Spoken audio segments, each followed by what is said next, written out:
Optic Watch Reviews, Optic Watch Reviews, Optic Watch Reviews, Optic Watch Reviews, Optic Watch Reviews, Optic Watch Reviews, Optic Watch Reviews. Bonjour mes amis, hi guys, we have a beautiful, interesting collection to review today. This one is for Jeffrey, whose daughter specifically requested the intro that you saw. Some people find it offensive, I am offended by that. Alright, Jeffrey, mid-50s professional living with his family in Shanghai, mainland China, so we can commiserate a little bit about the hardships that some of the restrictions of the COVID-0 policy have brought upon us. Now, Jeffrey is from America and never really considered himself a collector and still doesn't, and yet he has purchased some really high quality pieces, including 3 which were GPHG prize winners, and he's interested to hear my thoughts. Part of this collection might be familiar to you as it has been reviewed by Bill Saunders on his excellent YouTube channel Watch Outside a few months back. Alright, so let's dig in. About 25 years ago, Jeffrey started purchasing quality watches. He got a Rolex Submariner and a Patek Calatrava white gold. Those 2 have been passed on to his son already. Lucky him. And then he also got a Breitling Chronometer and a couple of GLCs. The Master Calendar one was stolen, but he still has the Master Geographic. So the Breitling Chronometer, 39mm steel and gold plated, very very of its days, and it's typically the watch you would imagine on a wrist of someone in his mid-50s, quite bombastic. And Jeffrey says he's not very fond of chronographs, so that's pretty much it for him, and he's still enjoying the watch, wearing with jeans. I think very cool, a kind of watch that puts a smile on your face. Yeah, very pretty loud type of watch. Probably you wouldn't buy that now, but it's great that you still have it and wear it. I love it. I think it probably suits your personality very well, and at least it helps us understand a bit more who you are, and yeah, understand that we're not talking to a teenager here. The other one that you still have is the GLC Master Geographic, which unfortunately you don't have with you there in China. It's back home. You bought that one at an AD 20 years ago. And it hasn't really changed to this day. They've refined it a little bit. They always change a few things, but this model is still within the collection, whether in this format or they did the sector dial a bit different for this watch. But it's one of the quintessential calibers of Jaeger. You found it also in the, for example, the Royal Oak dual time. I really love this one because it gives you more than a dual time. It's really a world time and second time zone. You get the date and the power reserve. It's very complete, a little bit sportier, and a lot more information than a truly simple dress watch. I've always liked this model, and it's a perfect way, I think, one of the perfect ways to get a dual time zone that's really meaningful, because a GMT, I mean, if you don't know how far is a city from you, it's pretty much useless to you. World timer is at least more useful. Now here we have a gift from Jeffrey's wife to her husband. It's something she picked up at Hong Kong AD. It's a Rado, which is a brand that has quite some cachet in mainland China. And actually Jeffrey's wife is from mainland China. And as he says, it's probably one of the best models you can find in the Rado catalog, with a ceramic case, an interesting dial, a decent gator band, and it's a bit outside of his collection, as he says, but I would agree that as Rados go, this is probably one of the most acceptable ones, and I'm sure it's well built. Rado, Tissot, it's not bad watches. But I can imagine it doesn't excite you as much maybe as your FP Journe, but still it's a gift, so it was chosen for you by someone, so definitely a long-term keeper. Then we have an Omega Deville Prestige 39.5 millimeter in steel, something that Jeffrey often wears at work, keeping great time, caliber 2500 modified ETA with a coaxial escapement. Jeffrey says he got this on Amazon China before Amazon departed the country. Beautiful, simple, classic watch when you don't want to wear something too flamboyant, as he says so well. And you know, the Omega Deville is often where Omega debuted some quality, with some improvements to their movement, and debuted new movements, new technologies. Some of the Devilles are really interesting, and this one, I mean, what else do you need from a watch? It's a very good looking watch. Maybe obviously it's not the independent brand, but at least it's something reliable that keeps a very good time. Now, quick look at Jeffrey's wife's watches, which is quite an impressive mini collection in itself. We have a Vacheron Constantin Historique American 1921 36.5 millimeter rose gold, which Jeffrey admits sometimes wearing on a brown strap. He says caliber 4400 base, decorated to the hilt with the Geneva seal. Splendid. What can you say? You know, it's just gorgeous. Whether you get the big ones, the big one for the guys, or the smaller one for the ladies. I mean, impressive watch. And the other one is the Cartier Ballon Bleu 33 millimeters in rose gold, which Jeffrey bought for his wife at a good discount from a dealer in Hong Kong. And I can't really find what's the caliber inside, but that's not what matters the most with Cartier.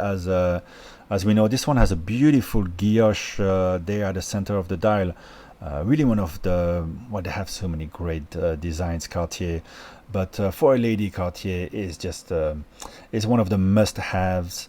It's the first watch that I bought for my wife as well. She chose a tank, in her case, full gold.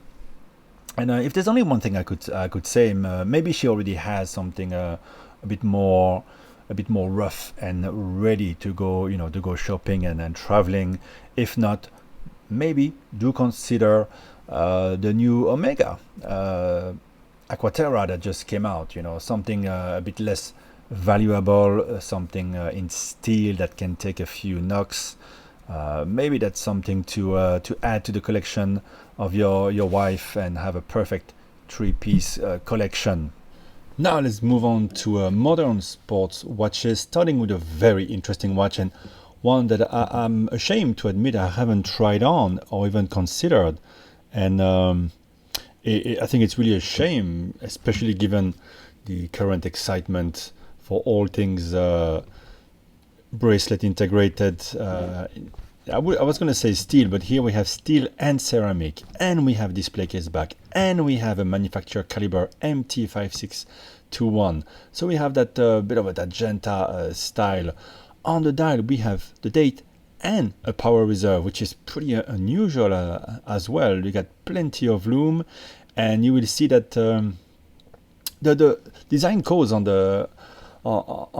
this watch are very un-Tudor-like. I mean, the hands and the indices, there's no snowflake to find there. It's a very powerful watch, and actually I wonder if they might not come back with it this year. Revamp, slightly more, I would say, attractive. Maybe there's something about the very straight look. I think the look of the dial is a bit, it doesn't have those Tudor flavors. It's a bit more like a tag maybe. But the overall, I mean, just super impressive. You get a good bracelet and everything. It's definitely a watch that I suggest you all look into.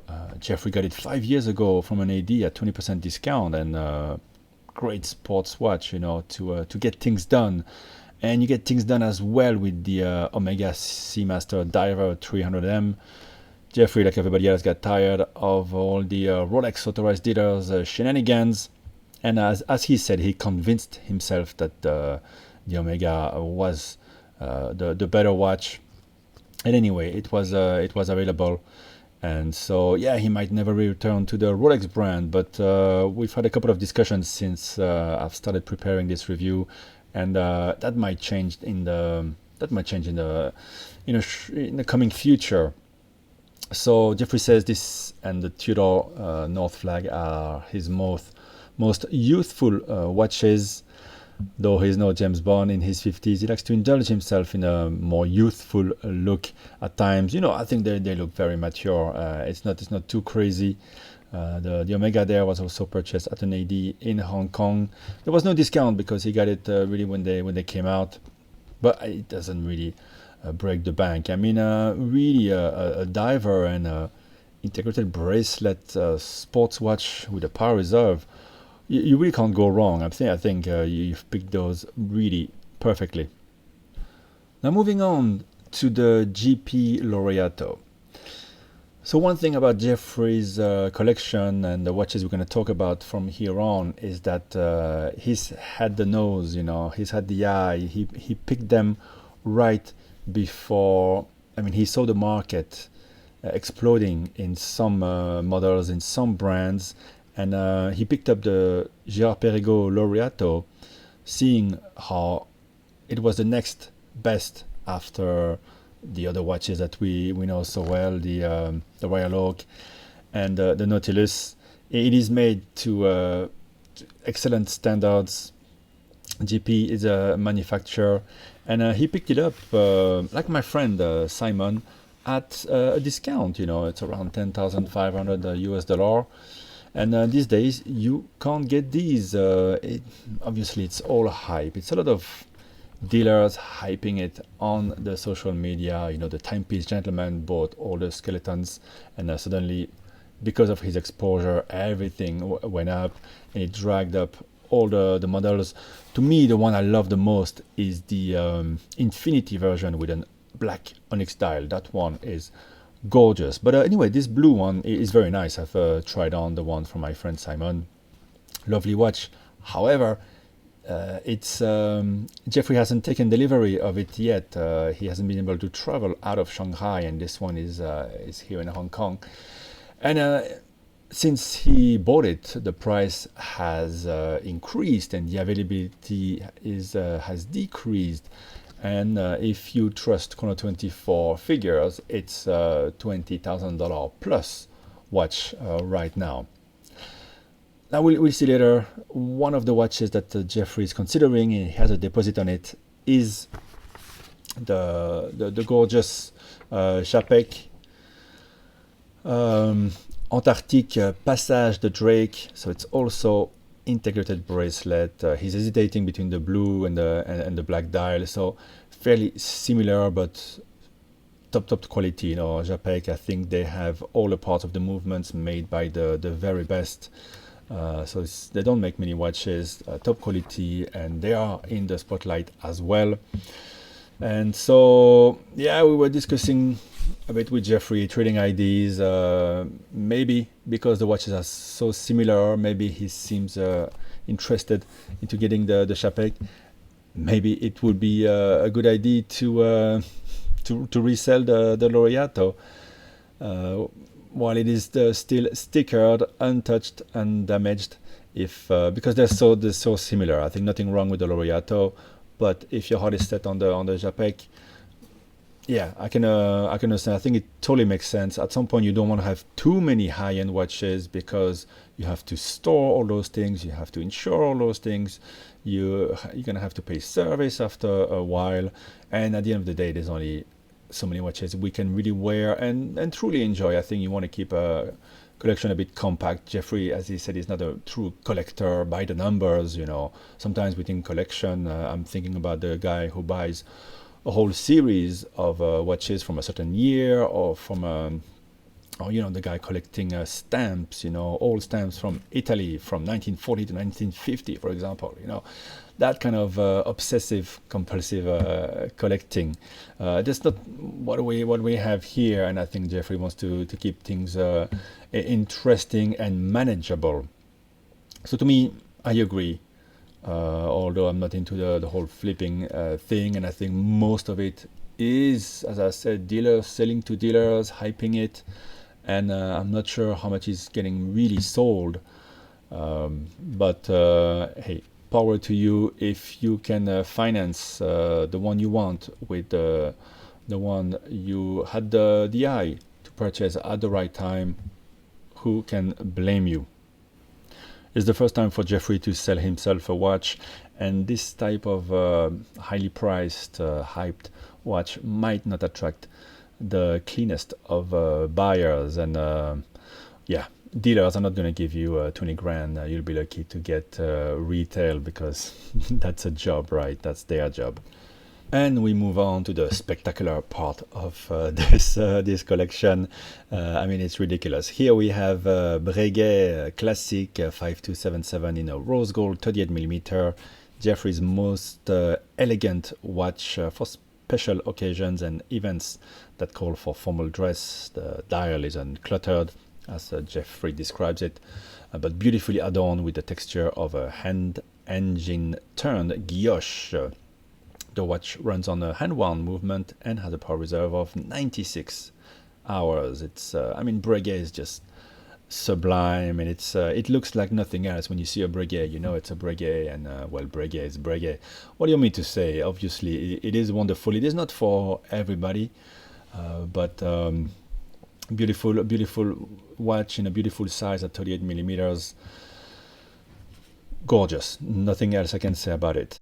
It is a gentleman's watch, and so is the Vacheron Constantin Historique Triple Calendrier, Triple Calendar, 1942 in steel, with which Jeffrey fell in love at the Shanghai AD, who wouldn't discount, so he waited and got a good discount from a Hong Kong dealer. He wears it at work. It's a hand-wound Geneva seal movement, with a great alligator band. Yeah, it's a beautiful watch, very much loved in the watch community. I think you have the Corne de Vache, right? And on the side, I really like the watch from the side. Those three, I think you call them gadrons, running around the watch. It's very Vacheron, very specific look. And again, with the Breguet, it's pure class, not for a teenager. I think those suit you and your profession very well. Now we move on to maybe my favorite. I've had the black label version of this watch in my hands and really loved the feel of the watch, the thickness or the lack of thickness of it, and the beautiful movement. It is the FP Journe Chronometer Souverain in platinum 40mm, and well, the Chronometer Souverain, it's one of sort of the entry level for FP Journe, if you can imagine, and I think it's one of my favorite because I just love the way the dial is put together, the numerals. So it was Jeffrey's first foray into exceptional independent horology, and he loves it. And yeah, this one is in platinum, even more special. But he's mostly surprised by the versatility of it. It's almost a daily wearer that nobody notices. And that's important too, you buy an expensive watch and it's very flashy, and you feel very self-conscious. With an FP Journe like this, only the people in the know will know, and that's what makes the difference between that and a gold Rolex, let's say. So Jeffrey purchased it in January 2020, before the market exploded. This is a 2015 model, unworn. I got it from an American dealer, and he's super pleased with the watch. Who wouldn't? And obviously something that's going to mess with his head now is the value of the watch, but I think you've got what people want, what people pay for, so no doubt never sell this one. Really absolutely beautiful. I love it. I really like the look of the Chronometer Souverain. Then another watch, which actually right now is stuck in the US. So Jeffrey, unable to travel, hasn't been able to take delivery. So it is in a vault, and it has exploded in value because the makers of this watch can't produce enough watches to satisfy demand. They made 50 to maybe on a good year. If they manage to train more watchmakers, they might be able to do 70 watches in a year. It is the Grönefeld from Bart and Tim Grönefeld, two brothers who started at AP, Renault et Papy working on the highest complications. So, and then they branched out and they made their first watch, and it was well received, and so on. You know, they became very famous. They made a beautiful tourbillon. And here we have the current standout from the collection, the remontoir constant force with the 1941 case. It is in steel with a salmon dial, 39.5 millimeter, just beautiful, beautiful size. And what's specific about this remontoir is that it is an 8 seconds remontoir. So every 8 seconds you have this animation on the dial. The watch has stored power from the mainspring and releases it little by little throughout the power reserve. It is very very exciting, I think, for a collector to have something that's very different and that's so rare, produced in such limited quantities. And yeah, unfortunately, Jeffrey hasn't been able to enjoy the watch in person yet. And the look, well, of course, I know that it's made by Dutch guys, but I think it does comes through. It has a bit more power than the look of the a bit more elegant FP Jaune. So they're great. I mean, all the pieces right now in Jeffrey's high-end tier collection sort of work really well together. Other pieces that he's looking at, we mentioned the Japek already. I think it would be great to have it in black. He doesn't have a black dial. Another watch that he likes a lot, since we're talking about highly complicated watches, is the Armin Storm. I've seen this one in person. I think they've just released a new model also for Watches and Wonders. Look, obviously, wonderful watch. The question is, how complicated do you want to make your life? Those very complicated watches will need servicing, maintenance, and everything, storage, and you're putting a lot of money there. But look, the main thing about your collection is that you've had the eye and the wit to purchase the watches at the right time, and your collection has gained a lot of value. So I cannot comment about your instinct. I cannot fight it. You already are doing something very right.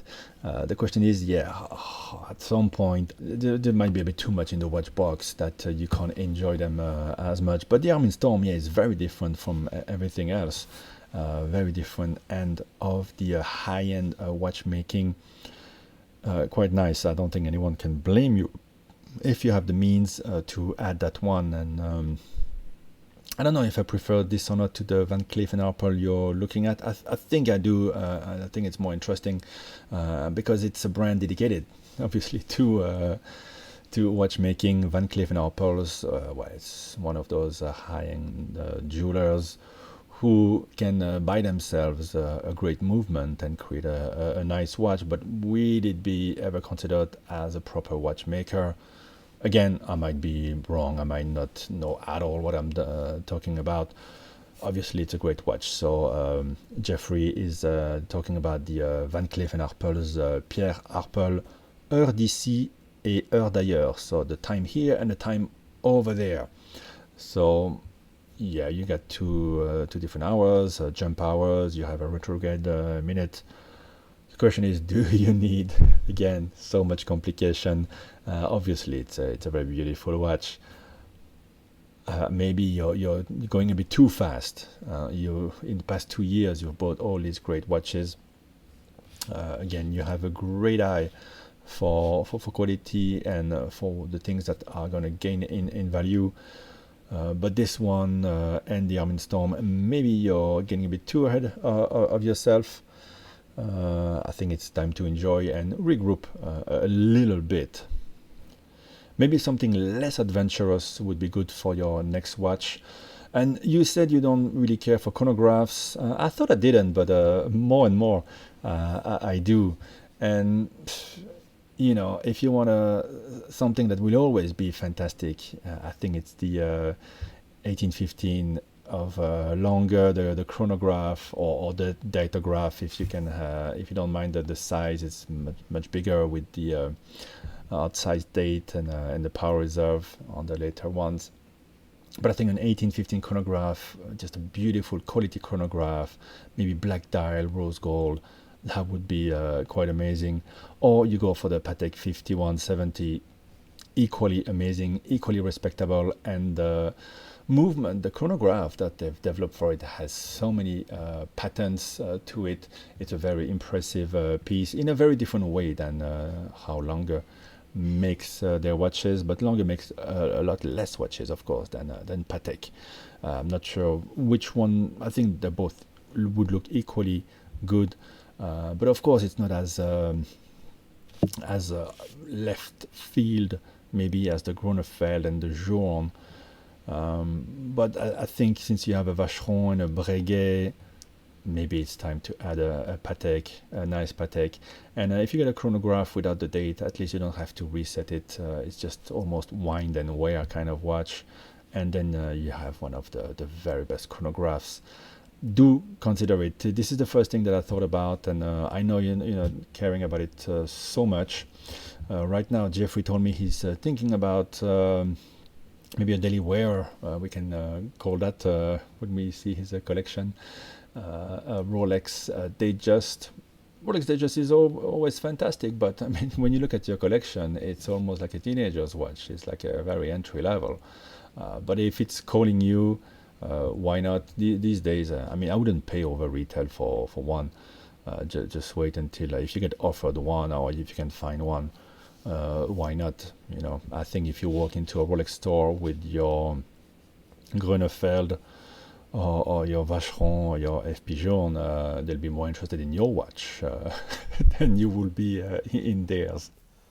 To summarize, I've put the watch pictures back together in a different format, and I think looking at them this way, we see a good mix of colors, of complications, in mix of independence as well as brands owned by big groups. I think it's kind of cool that the Tudor North flag is your only Rolex Tudor Corporation watch. I really like it, and it pairs well with my favorite watch, the FP Journe. Do you really need much else than that watch? It kind of brings everything together. But yeah, overall, it seems to me that it's time to put the brakes on a little bit. There are more watches coming up at Watches and Wonders next week, and there will always be something new. So you want to keep a bit of room in the watch box. First, enjoy, slow down a bit and enjoy the ones you have, because maybe you're adding a bit too quick at this point, and you're a bit caught into the collecting more than the enjoying of the watches. Hopefully you can take possession soon of the Gronefeld and really enjoy it, because it's a very special complication that you've added. So it is one road ahead. Maybe it is to focus on interesting independence, interesting complications. Now on the picture, I've already replaced the Laureato with the Japek. Good chance that it's gonna happen, and I think it looks cool. Adding a Datejust, it doesn't hurt. It is true. It's a nice in between of everything. It is a perfect watch. Do you need it? No, but it would be quite nice. So would a Sky Dweller, for example. But to be complete, I think a great chronograph is missing, and the best ones are the ones from Lange and Patek. So do consider adding that. I think it would add some quality, some weight, big names to the collection, and they will never go out of fashion, and we will keep the collection interesting for forever. And will complement really well the Journe, the Vacheron, the Breguet, and the Gronefeld there. All right, guys, thank you so much for watching this long review. Let us know what you think in the comments. What is missing? Is there independent you love and you think would fit well into Jeffrey's collection? You see, Jeffrey, when he has 20 grand to spend, he doesn't buy a $10,000 watch with 100% premium like people are doing these days. No, he wants his money's worth when he buys a watch, and that's reflected in the quality of the collection. That collection that's probably gaining value overall.